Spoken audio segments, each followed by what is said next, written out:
আসসালামু আলাইকুম রহমতুল্লাহ। আসুন কিছু সময় আমরা কালিমা শিখি।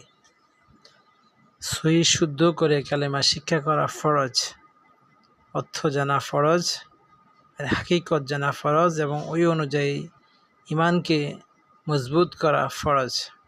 আসুন আমরা কিছু সময় ইমানি কালিমা শিখি।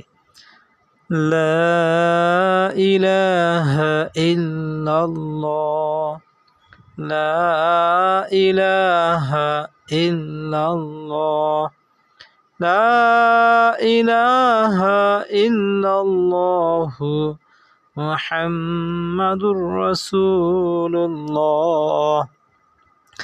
লা ইলাহা ইল্লাল্লাহু মুহাম্মাদুর রাসূলুল্লাহ।